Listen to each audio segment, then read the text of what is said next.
Welcome to the Prosper Group Weekend Review podcast. Each week, we take a look at what is happening in digital advocacy and politics with a right of center focus.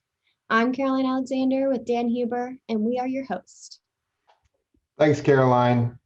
Excited to get started today. We've been following some issues in social listening and have something about content creation to provide some value to the team. But before we do that, I wanted to give a quick shout out to Elizabeth Aymond from the Prosper Group. She's our own account manager, and she won the Indianapolis Bracket Challenge that we put together for the March to Indy for the March Madness tournament. So congratulations, Elizabeth. We're excited. Way to go. Yeah, way to go, Elizabeth. That's awesome. So, Dan, what are we seeing in the socials this week? Yeah, I don't think there's a whole lot of surprises here for people. The issues that I think probably we would expect to be popping right now are definitely popping up. Just in the last day, we're seeing gun control really take off as the president issued some executive orders on gun control. The filibuster conversations really jumped at the end of the week with Senator Manchin saying he won't vote to eliminate the filibuster, or he doesn't see a scenario where that would happen. And then we continue to have freedom concerns with vaccine passports. So that looks like it's going to stick around for a little bit at least. And then again, the border and what's going on there. There's news this week from the Biden administration that they may continue wall construction on the border. So that was kind of interesting. Yeah, I found that interesting as well when I heard that. So you have any information for our listeners about content creation? Yeah, so last week we talked about setting up content calendars and just wanted to share a little bit of the content creation process that we use and that I've worked with in several different locations for those people who may be new to kind of content creation, what that looks like, especially for digital. So, the first step I would say is content ideation. This is where you come up with the topic, your idea for what you want to talk about.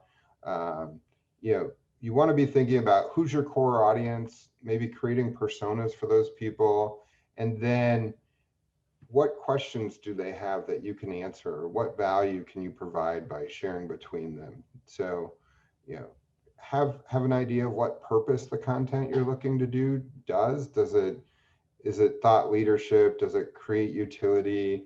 Or is it just used for reference? We talk about kind of evergreen content that's going to be valuable and useful for people for a long time, or the alternative would be something that's a little more timely and maybe valuable right now, but over time may not age so well. So those are things to think about.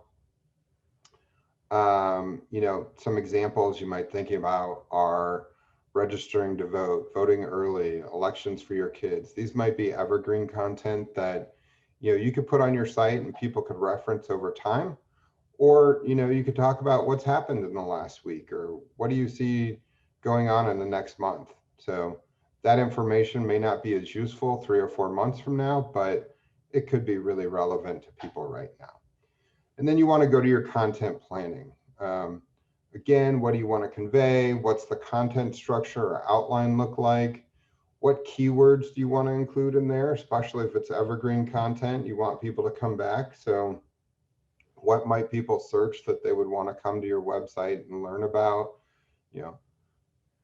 Sharing elections with kids. It's an interesting thing that a lot of us like to do if we have kids and want to promote the electoral process and getting out and voting. So thinking about that.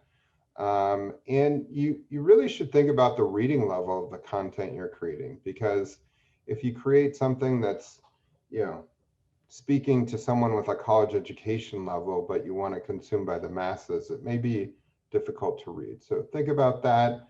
And maybe, what's a specific call to action that you might want to include along the way.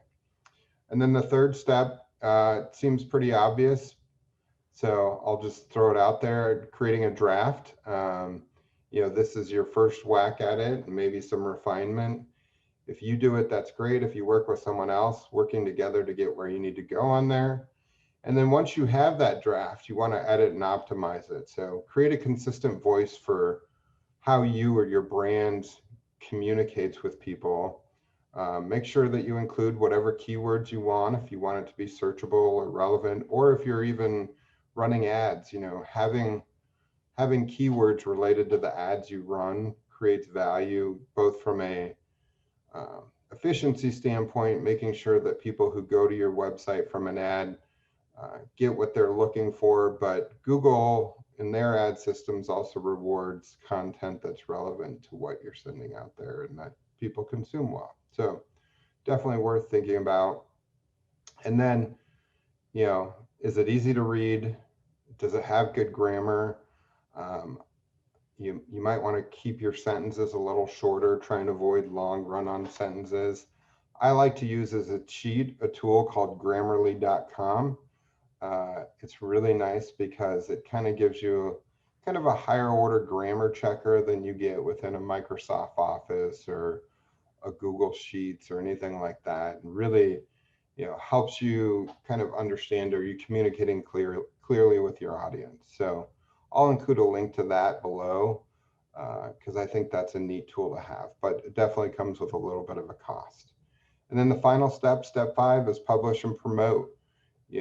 Put it online, make it available.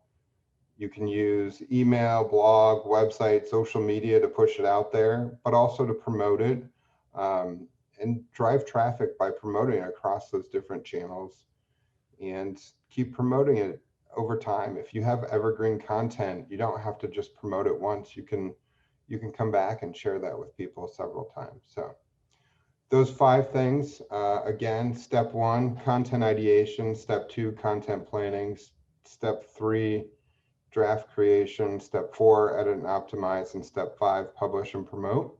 If you follow those, you'll win every time. So I like 5 easy steps. That makes it easy to remember.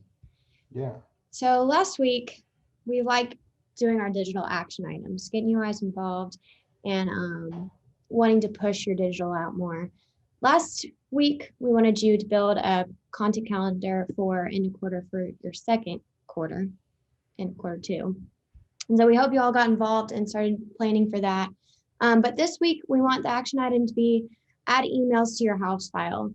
We think it's very important to always be growing that and always be nurturing your house file. So this could be through running ads, it could be through event signups, or even organically on social media, but it's always important to be pushing that and growing that. So I hope you all get involved and continue to do that. That's a great goal.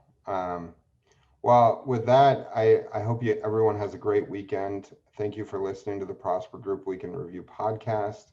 If you like the show, please subscribe and share. You can find us on Apple Podcasts, Spotify, and Google Podcasts. Have a great week.